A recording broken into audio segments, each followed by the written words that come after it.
So having a really good understanding of what the event is and has it happened before and all the history and context that's for that event with or event meeting, whatever it is one big section that I think sometimes can get overlooked. Someone's like, okay, I did the event last year, and you'll just ask what the time was and how many people, and that's not enough information, or I would not recommend that as enough information to start moving forward. You should have some more conversation. This should be as in-depth as you can get them to be if there is history.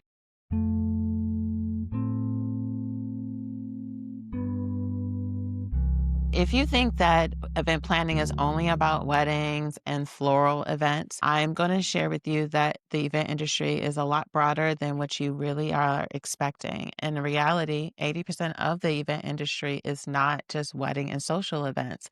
So I'm super excited Right. to be digging in today's episode where we're going to be pulling back the curtain to have a more real life conversation about what the event industry looks like and the different sectors in which it actually includes. The whole goal is for you to listen with an open mind to see what is an opportunity for you so that you're able to truly break into other industries outside of what your area of field is at. So by the end, you will have a better understanding that events aren't just weddings. So tune in and keep yourself open to learning more about what the industry has to offer. I have here today my guest. Her name is Tiffany Green. And we've actually known each other. I wouldn't even remember. I wanna say it's probably been at least 10 years at this point. I think so. I You wanna age us It's so been bad. yeah, it's been a while. So when you can't say, "Oh, yeah, we met last year," that's it's been a while.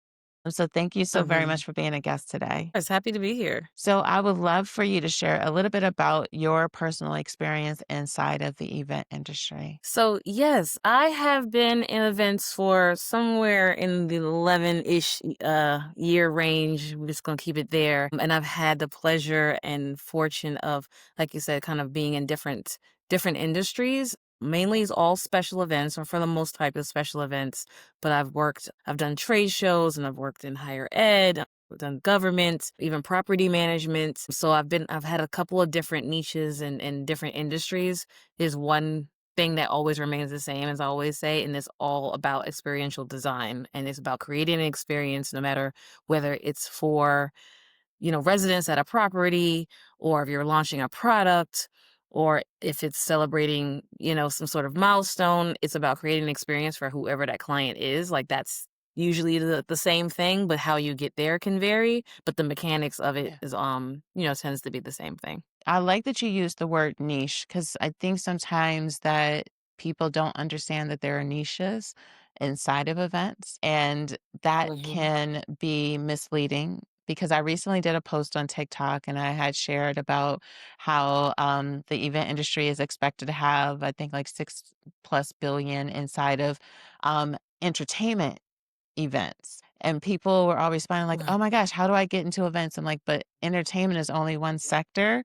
And then there's also subsectors of that. With you working in different niches, have you had one niche that you are more drawn to than others? More drawn to than others? I would say brand and event marketing would be Mm, the most that I'm drawn to that the most. I really okay. love the combination there of just like you said, like what is called marketing and the rest of events. So it allows me to kind of tap into the special event side and still that creative side, but also with Mhm, also be able to implement the strategy. And you get to do some cool mhm, things when, you're doing brand launches, excuse me, or you're just trying to figure out how to bring a new thing or product or person or place to the market. And so it relies on a lot of creativity, which is the fun part for me and can be challenging, but also again, you have that side where you have to think really strategically. So I really mhm. like that little section of events. Yeah, brand activations are, and it's been cool seeing the development and the immersion inside of brand activations. One of the things I've been talking about that I thought was mind blowing that they now do 3D printing for the Mhm, immersions mhm. and things like that. And I'm like, what in the world? Like, who would have thought 5 years ago that you can draw a design in a program of a big teddy bear and a printer Uh-huh. is able to create that? Yeah, I think I Where was I? It was event marketing. I was event marketing. I worked for a startup for just a little while. I had a contract with a startup, and Mhm. that's the first time I saw it. So this might be 21 or 2 when I Okay. saw that for the first time. And yeah, I was in the event marketing space, and it was a startup. So we're already tech heavy, and they're doing new and innovative things. And I remember Mhm. watching that. It's super expensive. At least it was Yeah. then. So I wonder if it's come down a little bit since then. But yeah, absolutely super cool. While we're on that topic, what would you recommend for someone on ways to stay up to date with new innovation when it comes to like event tech or just new ideas for executing events? Because that can be sometimes, I feel like, the challenging part. Yes, yes. So there are definitely a couple certifications that you can study for and obtain, and in prepping to take those, like the certified special event planner, your CMP, your certified meeting planner, and probably those are probably two biggest ones. So I would say, obtaining one of those, or especially the special event planner Hmm. certification, going to industry events. Where I learned the most from is other people in industry, my colleagues, industry people, they're like yourselves, and his having those conversations and just talking about what did you do for this event? How did you do it? What did you use? We might be casually talking how we did just now, and you're like, hey, always wanted to use a 3D printer, but I'm not sure how to I think it's cool. How do Yeah. I use it? And I'm like, oh, I've used that before. Bam. And then we have that kind of conversation. Talking, I think a lot of planners, myself included, tend to, unless you're on a team, Mhm. tend to kind of end up being in our own microcosms a little bit. Yes. We just focus, we got our projects, we got our things, and we're just, we're focused on that, and we don't take the time because it's hard. We don't have a lot of time to Yeah. network like we should. Yeah. And I think it's just very hard for us. And so being intentional about communicating with other event managers outside of your company, it's outside of your specific industry is such a fruitful thing. It's such a fruitful thing. And that's literally where I get most of my knowledge, or at least where I hear something and I'm like, oh, I'm not familiar with this. And then I can go and follow up to figure out how to learn that. So, certifications, networking, going to industry events, and I think I was going to say one more thing, and subscribing to some sort of newsletter, some sort of publication. It can be common terms. However, when people are not in that realm, I don't find them talking enough about that. And what happens is that it almost stunts the ability until someone gets to having this major production company to know that there are associations that are out there, or even intentionally putting inside of your marketing budget once a year to go to at least one of the big expos or events to be able to see what's out there and get inspired.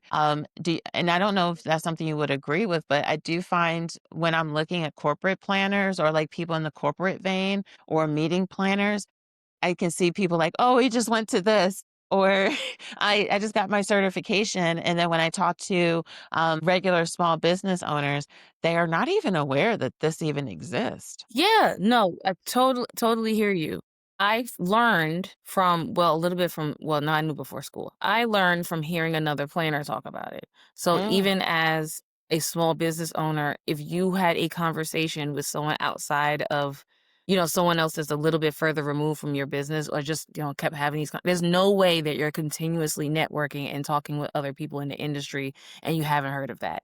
If you yeah, haven't, it's because you're not in the industry enough. You don't have to be there yeah. that long to hear about the two biggest certifications that we can have, which is your Mhm, CMP and your CSEP, and then there's mhm, one for trade shows as well, and there's one for government planning as well. But mhm, if you're just, laser focused and in your thing, and don't tend to kind of talk to people or go out, but if you just start to seek any of that knowledge, is there. So I think the biggest thing is just being intentional about it and reminding yourself to do so, because when we have 24 events in 12 months, which is probably not even a lot to a lot a lot of people. But yeah, when you have, your list of things, you don't tend to always think about, let me go and look for mhm. more information outside of what I already have to do. Yeah. Yeah, and it's not getting one of the things I would say I have a regret on is that I was learning. I don't think I never stopped learning, but I don't think that I continue to learn in that aspect of my career.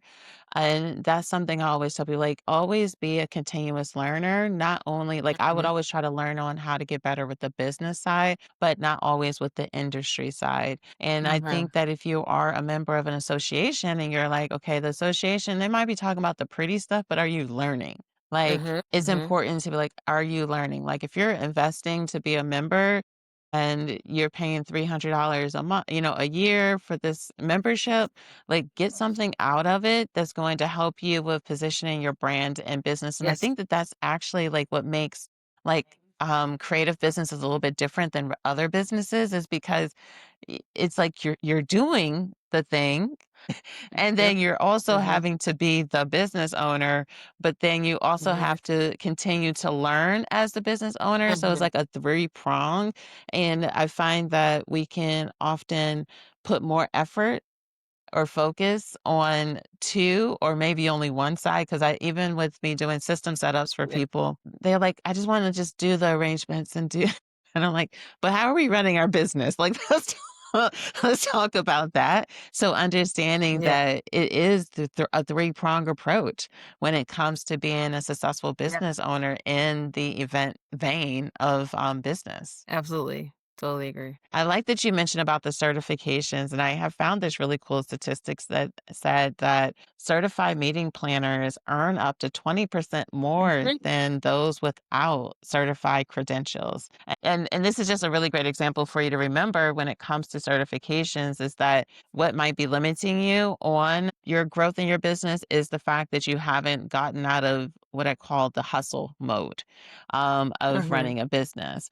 Like, what was the first step that you took, or when did you realize that you needed to go ahead and get certified in meeting planning? When did I have my certified government meeting planning, certification. I don't have my CSEP. It's not for lack of trying. I've taken it twice Yeah. and I keep missing it just by a little by literally a 1 point was the first time, and I can't remember how many points the second time.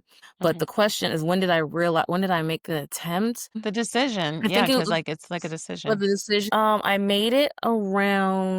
made it because like a lot of us are self-taught. And I've always been a big advocate of formal education. Yeah, I have my undergrad from Norfolk State University, and I have my master's, and my master's is in tourism and event management, but that's a newer discipline for higher education. At the Yeah. time when I was thinking about it, which might be somewhere in this 2016-ish range or something, I wasn't familiar with any master's programs that did anything with event management, just tourism and hospitality, but I wanted event management specifically. And so Mhm. the thing that I lacked from a lot of my roles was any sort of like structured training. I was just figuring stuff out, like a lot of Mhm. us have done, will continue to Yeah. do, especially, from probably like I said, 2016, 17, before there was as many, me- more, more formal education around event management. Just being an ambitious person myself and also just not having I do have a mentor, but not a lot of people that I could ask and just really just Yeah. wanting to know if I was doing something the right way. I knew it was working, but as you Mhm. know, when you've taken over like a legacy event and they've been doing something over and over again and it works, and then you get there Mhm. like, I know it's been working, but that's actually not the best way you could do it. That's my Yeah. mindset and has always been. So I'm like, I know I've been doing it this way, but how do I know this is the best way I can do it? And the only Yeah. way I know is by some sort of formal, structured sort of Mhm. training, mentorship, or something like that. And so that's when I started to look into what existed because I didn't see anything at the time for, a degree or Mhm. anything or any certification or graduate certificate that looked serious. And then I saw the CMP and I was like, okay, let me aim for that. And the more I looked into that, then the other ones, the ones for trade shows, for government, for special events, et cetera, Mhm. and so on. So a lot of just self-motivation with that one. Yeah, and you actually mentioned a few that I wasn't even aware of, and, even though there's some shifts that I'm making, like, I think it wouldn't hurt to at least have them, just to have the knowledge, and but one of the through your share too, I often hear this generalization in the event industry around mentorship, and I would even say Mm. sometimes with entrepreneurship, there can be no one's looking to help people unless they're getting something out of it.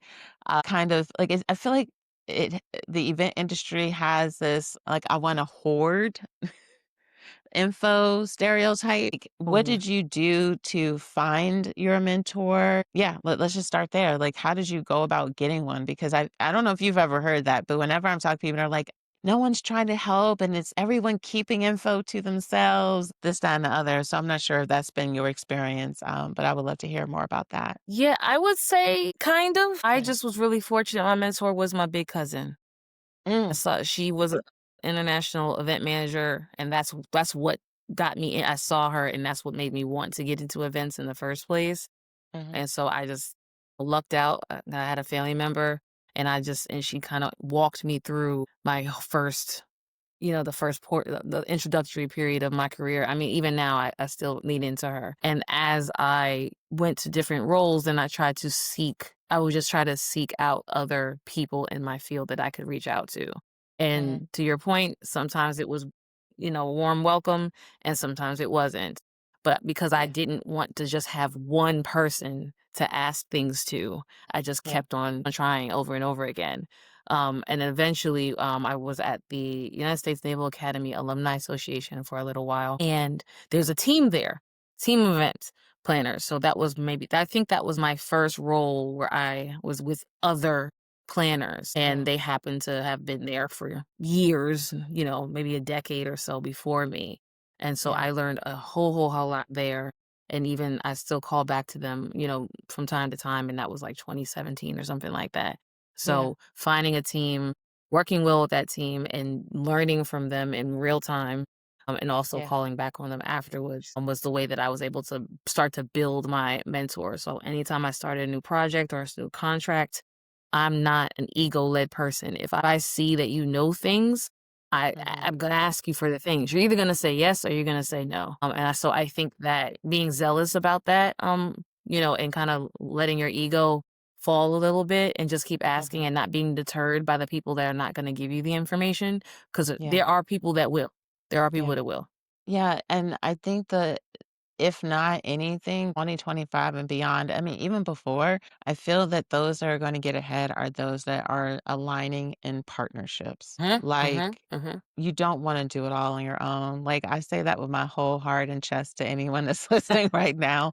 Please get outside of it. And yes, there are gonna be people with bad intentions any and everywhere. What you need to do is learn how to master the ability to have discernment Mhm, so you can find out who are those people and what are the traits of the individuals and being optimistic to finding them because there's some people out here doing it all because they're just so fearful mhm, to trust people, mhm. and I would love to like, if you can, I guess, discreetly share, like, what's one learning lesson that you've had, since we're talking about this, because I feel that often people only see the highlight reels of businesses in general, but also highlight reels of, like, the final product in events to see, like, how amazing it is or was. What's one learning lesson, I guess, that sticks out to you that either helped you of growing in your leadership and partnership or is still something you need to grow in. Hmm. I will say that one learning lesson for me is, sometimes when it's us, Mhm. I would automatically, and I do, automatically extend what can be detrimental sometimes, extra heaping of grace, Mm. and sort of ignore some red flags when it comes to just alignment. And one hard lesson that I had learned and still learning is that making sure that you align professionally with your professional and your personal values with Yeah. whoever that professional collaborator, teammate, vendor, whatever that partner is, and making the decision for how you collaborate, if you collaborate, based on that, and not necessarily, because we both women, because we both Yeah. Black women. because we both Yeah. from New York. Yeah. And while it's great to have commonality, and we look for that, we're human beings, and that's Yeah. natural, and I feel like that's totally okay. I'm a fan of nepotism, I will, and I don't feel a problem with that, but Yeah. also, I wouldn't, employ my nephew, for example, if I did not feel like he He can do aligned it. with Yeah. my brand's and business standards. I'm not Yeah. gonna just give it to him because he's my nephew. Now, is he gonna Yeah. be considered because he's my nephew? Yes. Does he have Mhm. to earn it still? Absolutely. The remembering that everyone needs to earn that, Mhm. just like you yourself should be working and have a humble mindset, like, I too need to earn this person's trust, that why they should just trust me because, we both like the same color or whatever, whatever Yeah. commonality you came up with. I feel like that can be really difficult. It can feel alienating, but at the same time, it's also protective. It's also protecting yourself. And Yeah. so that's a lesson, even as I say it to you, is like I'm like reminding myself because I have to remind myself to do that in order to like, just advance and move forward. But Yeah.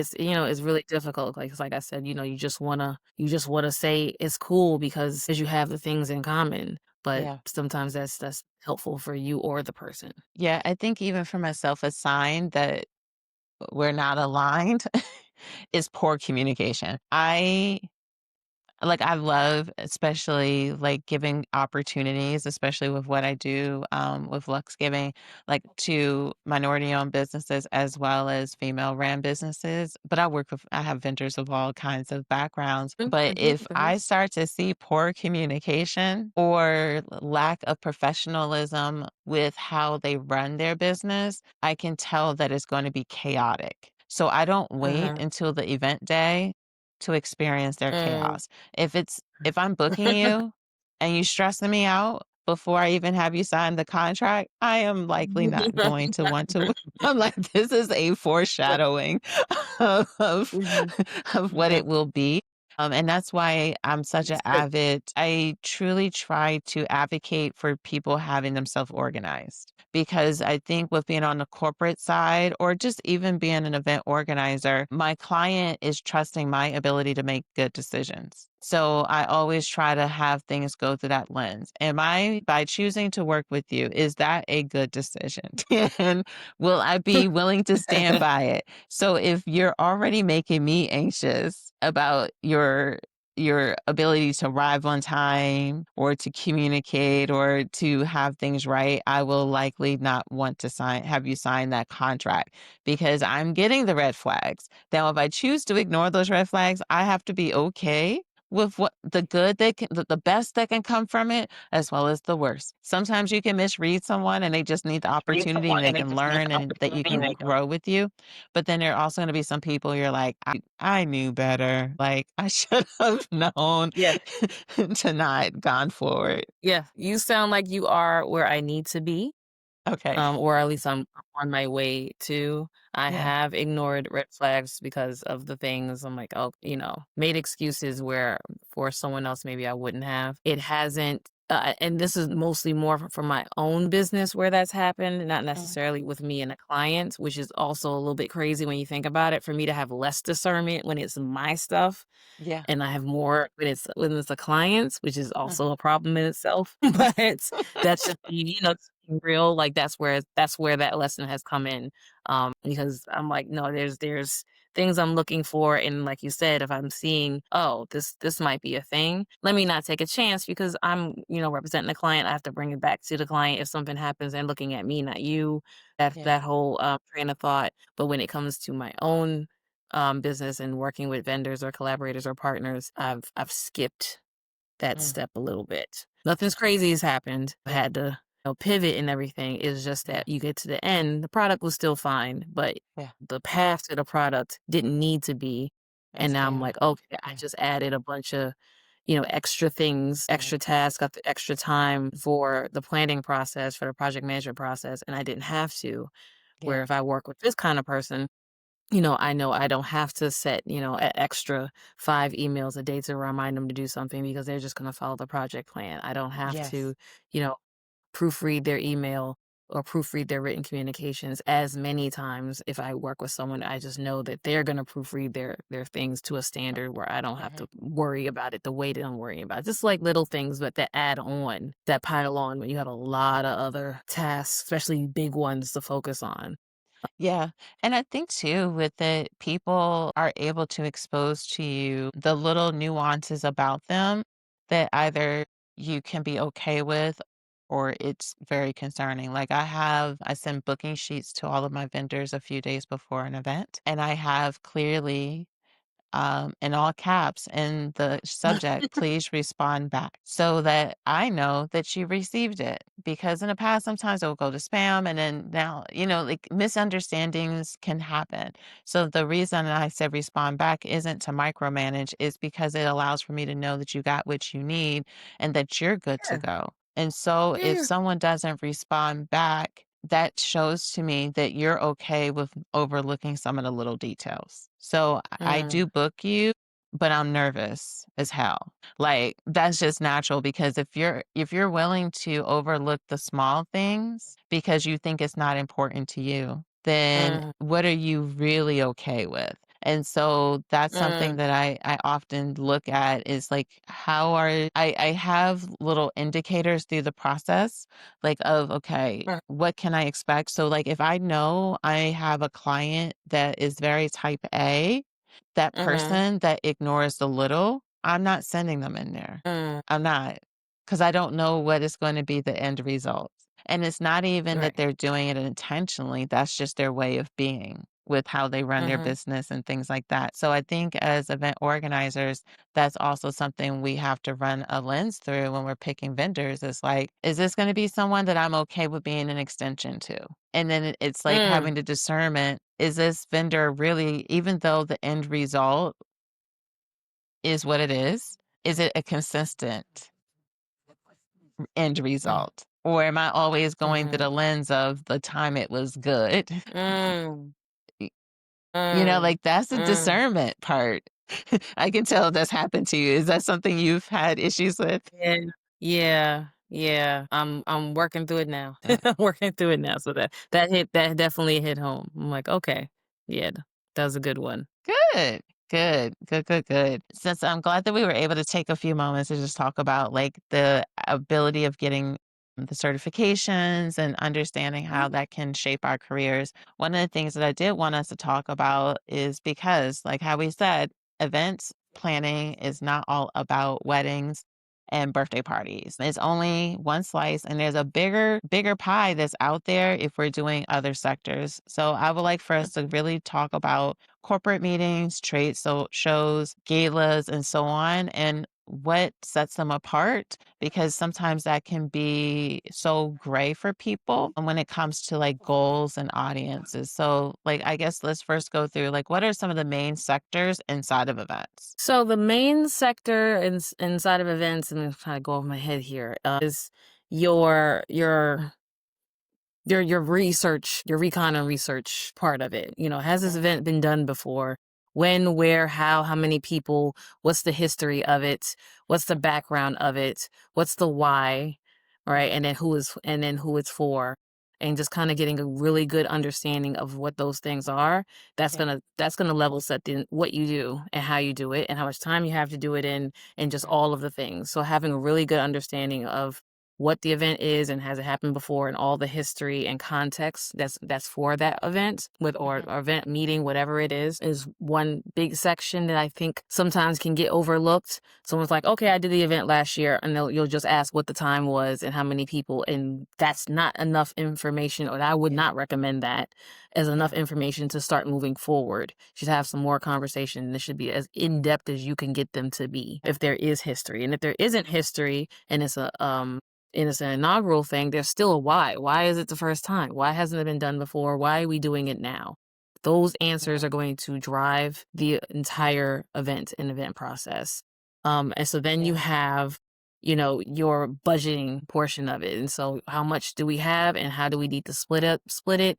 is this a revenue or non-revenue? Yeah. That's a huge difference, as I'm sure you know. So determining if this is a revenue event or non-revenue, and then if it's one or the other, and then creating the budget that reflects all the things that go into that, the ticket prices, their budget for your venue, your budget for food, for F&B, for your vendors, et cetera, and so Mhm. forth, which is event design. And this is the physical design, if there's any physical pieces, and the technical and production pieces. Is there a stage? Is there lighting? What kind of lighting? Is there AV? What's on the screen? What audio do we need? It can, depending on which event we're talking about, it could be as simple as, two mics in a chair to as complicated as an entire stage with 100-foot screens and projectors and all of the things. And then Mhm. design as far as what the program looks like, which would determine what your techniques are. Is there a networking section, or what's happening in the event? That's what the Yeah. programmatic part is. What's happening, and then in what order is it happening? And going through it, walking through it, and this is where strategy comes in. Pretending you are imagining yourself as the attendee and walking through that as if you were going to experience it, so that you make sure the order of the things makes Mhm. sense and lead to the most enjoyable event that you can have. When are the bathroom breaks? Are there breaks if we're talking about a conference? Yeah. Do we start with a keynote speech, or do we put it in the middle, or do we put it in the end?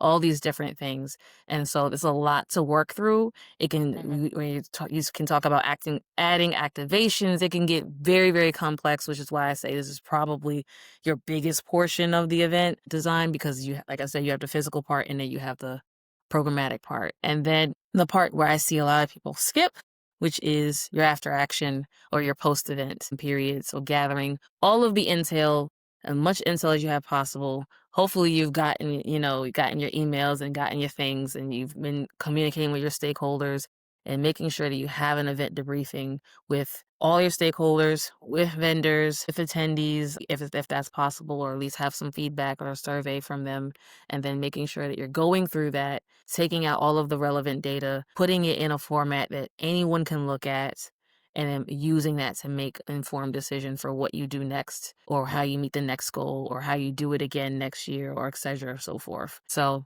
depending on the event, as I'm sure you know, there's probably some additional pieces to those things that Yeah. I laid out, some things you could take away, some things that you can add. But Yeah. for me, those are like the big buckets that just exist in probably 85% of Yeah. events. I actually did a TikTok last night that was talking about the 8 different, like, major sectors inside of events. So even talking about nonprofit work. And here's the thing, Mhm, as a caveat to all of this, is that every industry right now is having to adapt to some of the mm, changes that are impacting us mhm, through the current administration. And this is not a political talk, this is just a matter of fact conversation. And so with I had mentioned when it comes to the nonprofit sector, they still need to do fundraising. mhm, Their problem hasn't changed. It hasn't shifted. If mhm, anything, they need more money now. So mhm, it's learning to master what are the problems your customer has and how you're able mhm, to produce the result in which they're looking to produce based on the type of event that they're offering. So I think that sometimes what people do is that they jump into events with a very broad understanding instead of thinking, if I really learn how to master fundraising and creating experiences and galas for certain size nonprofits and really learn how to be able to execute them at a high level and that they're mhm, able to produce a high return on investment ROI, that can get you a lot further than having a broad understanding of events will ever get you. So within the mhm, event industry, you have sectors as far as government sector. So as Tiffany was mentioning about the certifications, that is a part. You have educational. So you're having like the people that are the coaches that are doing mhm, retreats abroad or mhm, doing summits. That is a sector as well. So the components that she was just mentioning, they're going to be same, but look different in each industry. And I think even when we talk about planning and design and strategy and marketing, technically that can even be 4 different people depending on the industry in which you're in. So again, we're saying don't try to be a master and jack of all trades. Figure out what is Mhm. going to be your strong suit when it comes to doing events so that you are able to make. If you're someone that wants to specialize in event organizing for nonprofits that are looking for a high return, you can charge a premium for that if you can Mhm. produce the result that they're Mhm. looking for compared to being pretty nonchalant with it. So, like when we have event sectors,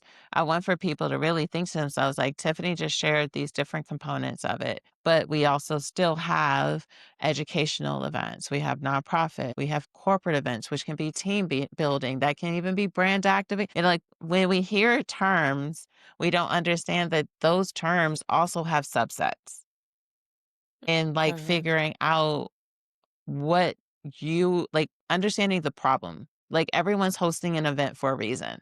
It's not just an event. Weddings aren't Yep. just weddings. Baby showers aren't just baby showers. And so, if we're not learning how to ask the right questions, what does a successful event look like?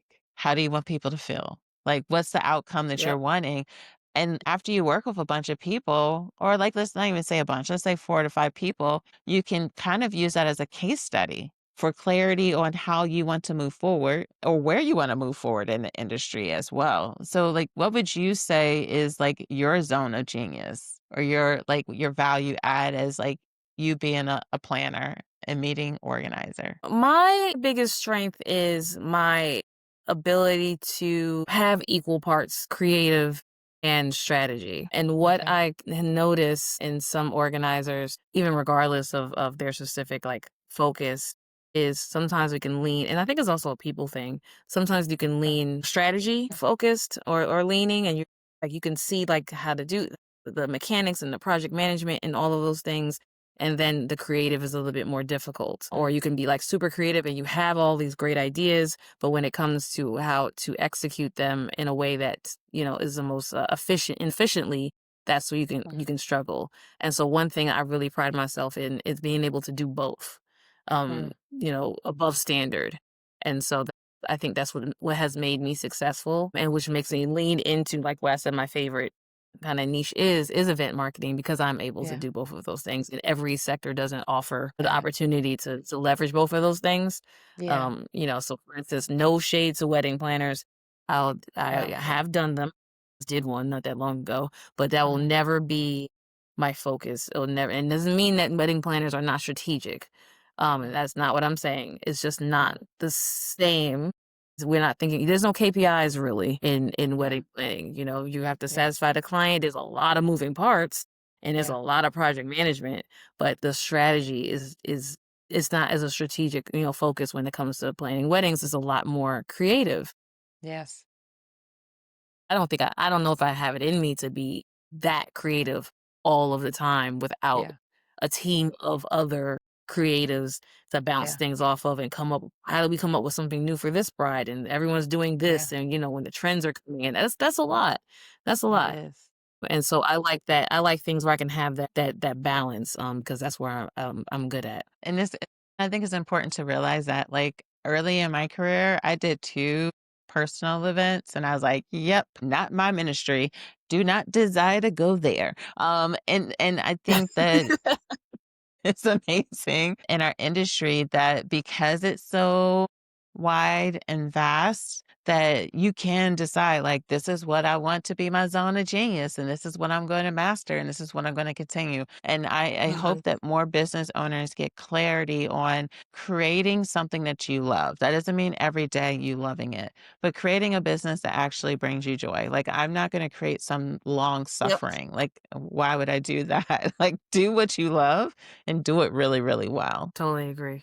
Do you ever feel like you are always reinventing the wheel inside of your event business? What if you had workflows to help with improving your client experience and how you're executing your services? There is a stress free way to run your business, and I have a free resource to help you with navigating how to go about creating that inside of your business. That's why I have created a free training that's intended to help event business, industry business owners with being able to streamline how they're doing their services so that you are no longer wasting time potentially making mistakes, or losing clients. This quick training will walk you through how to go about creating your process. It also includes some free printouts and worksheets to help you with being able to map out your plan. Don't let your back office hold you back anymore, and take the time to download the free resource that's in the description today. So let's get into the skills that are necessary when it comes to actually, or skills and mindset that's necessary for growing in a niche. What would you say are some core competencies planners need to have when it comes to having success in the industry? Absolutely, project management. One thing I love to I try to make sure I dispel is if I have any sort of conversation around event management in the industry is event management is project management. It is Yeah. a type of project management. I will die on that hill. If you are a project manager, you can be an event manager. If you're an event manager doesn't or event organizer doesn't mean you can be a project manager. And I think that's where you separate the okay from the best or who's Yeah. great is that distinction right there. So learning how to project manage is essential to being an event organizer or event manager. And then all of the things that that entails would be the skills to work on. 80% of what we do is administrative stuff. It's Yeah. creating spreadsheets, it's writing contracts, it's reading contracts, it's negotiating, it's, paperwork and reviewing and writing and creating, and 80% is administrative stuff. Only 20%, if that, is setting the table, if your event even calls for that kind of thing, or you creating the graphics for your marketing, if there's not another person that's already doing that. And so I think the big misconception is just what you see on the day of, which is another kind of Mhm. skill set, being able to be on site, and I couldn't even begin to explain how you learn how to be on site. You just have to be on site and just figure out, what the things that you got to look for and be aware of when you're on site. And of course, it depends on the type of event. But I Yeah. feel like people see that and they're like, this is what event planning is. And the person that's running around all day back and forth, maybe yelling at people, looking stressed, maybe like that's what event management is. No, it's all of the stuff that probably was happening for, I hope, a minimum of 6 months, but now that's not even the case. Maybe a year, maybe 8 months that Yeah. took that were happening up until that event. That is what event management is. And Yeah. so knowing how to create a spreadsheet or how to create a budget and manage a budget is so important, but it's not something that, like, I didn't know that. I had to figure that out when I got in there. I Yeah. didn't even like Excel, Yeah. reading and writing contracts and knowing what to look for. That's part of event management. No one taught me that, but that's a big piece of it.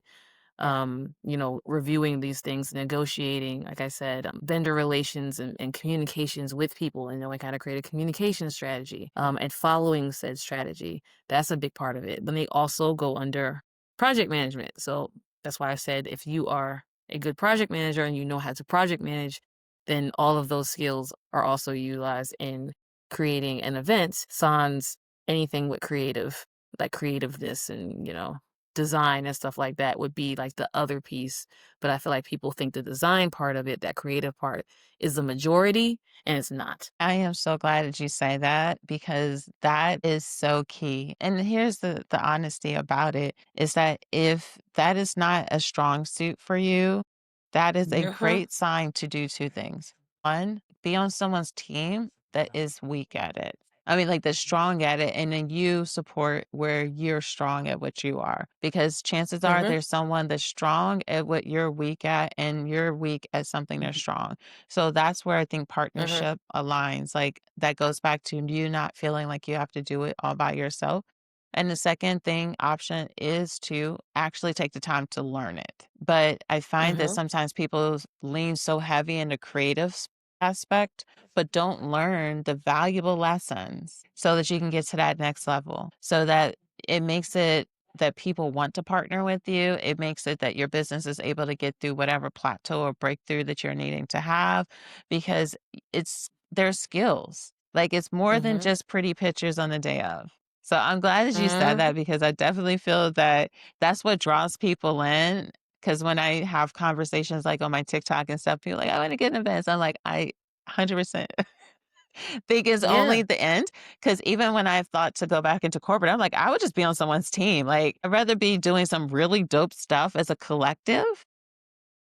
Mhm. And I think that that's the part that people have to understand is when you're wanting to get into larger productions and things like that, yes, you can have your own and you can do your own. But if you know that you don't have the skills that are strong in yourself to handle those Mhm. huge productions, then you might just really need to get paid well to be on someone's production team and add Yeah. value so that you get more opportunities. And I don't think that people always see that growth or that Yeah. opportunity that way. Yeah. Yeah. Anytime I've had a mentee, that's one of the first conversations that I have. Like, hey, I don't know what they told you. That they have event management as a discipline now. When I went to college, it was Yeah. not an option. So I'm like, I don't know what they told you that it was, but whatever that was, I hope it aligns with this definition. And here it is. Yeah. So just to make sure we're on the same page, we are not setting out cupcakes all day. That we're Mm-mm. not even gonna think about cupcakes for a long time, like probably till the week before it may be. And if you ask me about a cupcake, I'm probably gonna tell you make the decision because I'm worried about something else. Yes. So Real talk, real talk. Well, this has been a great conversation. So, what I do want to do is a quick rapid fire so that we can okay, hear your feedback on these questions. It's 3 questions. So, the first okay. question is, what's the best part about corporate versus social event planning? Versus social. So corporate versus social. Corporate, I say the best part is just the business side of it, just like that lean into marketing and how to get someone to do things. So if you're challenged by just convincing people to do things, then corporate events has more of a stronger marketing component Mhm. 90% of the time. And so if you like to do that, which I do, that's fun and you'll always have that piece when you're planning a corporate event. How are you getting people to do things is usually, or how you need to please like this stakeholder. But usually is we're trying to convince someone to do something. For social events, I feel like there's is more of a creative space with a lot of those. It feels a little bit more relaxed. Isn't tied to revenue a lot of times with social events. Usually it's just tied to customer or clients or guest satisfaction. And not saying that's an easier goal to get to. It just doesn't feel as I don't know, as daunting. So I tend to Yeah. enjoy the social events just because like, hey, if my goal is just to make you guys feel good, it just feels a little bit easier than if my goal Mhm. is I gotta make you feel good and I gotta make out money. It just feels like Yeah. it's a little bit more pressure. Fair. All right. The next question. What's one piece of advice for planners exploring new sectors? Have a blueprint and remember that the blueprint is the same. The niche isn't you have to learn the specifics for the niche, but the blueprint is the same. The formula is the same. The way you approach the event is mostly the same. That template is the same. It's going to have the same components. What's inside the components is going to change depending on the niche, but your Mhm. approach isn't. And so don't be nervous about being in a different niche because, oh my God, I don't want to go and work for a hospital because I've never done hospital events. You're going to do it the same way. Yes, Yeah. you're gonna have to learn some lingo and some industry knowledge, and that's is a lot less relevant than you think it is. And Mhm. that's what allows me to work in different niches because I felt that way. But once I realized I'm doing the same thing, I just have to learn, their vernacular and just some of the context and things. And those things change. And you give yourself time to learn and study and you ask those questions so you can understand. Mhm. But their approach is the same. So don't get intimidated because you don't know anything about the industry or the niche itself. Love that answer. All right. And the final rapid fire question. What is a surprising trend in event planning that people should watch out for? A surprising trend in event planning is how last minute people are purchasing tickets to things. Mm. It's slowly been declining over the last few years, especially around COVID, but now it's literally where it might be like the last few weeks where I'm seeing, and I know other people in the industry are talking about it in the last few days before your event. And so Wow. really leaning into getting that buy-in early when you have a revenue event and getting that Mhm. buy-in early, getting that early act or those early birds or just getting that attendance in early in the, is you just have to be more creative, even myself, on how you're doing that because what used to work is not working anymore because people are taking a much longer to make decisions for all of the reasons that you think that is happening, and they are making decisions at the last minute, especially with anything that requires for them to spend money or time to attend or to go. And so that is something that if you hadn't realized it, it's real, it's happening, and it's not, it's an industry-wide thing. Yeah, I like that you share that. Well, Tiffany, this has been very enlightening, and thank you so much for sharing your journey and your insights. So, for our listeners, thank you for tuning in to another episode of The Hustle Free Entrepreneur. And if you're a planner or entrepreneur that wants to pivot and diversify what services you're offering, take a page out of Tiffany's world and some of the tips that she provided for you to explore this industry and different sectors that may be of interest. So hit the follow and share this episode and let us know what niche you want us to break down a little bit more. Until next time, hustle smart and free. Hi, thank you for having me. You're welcome.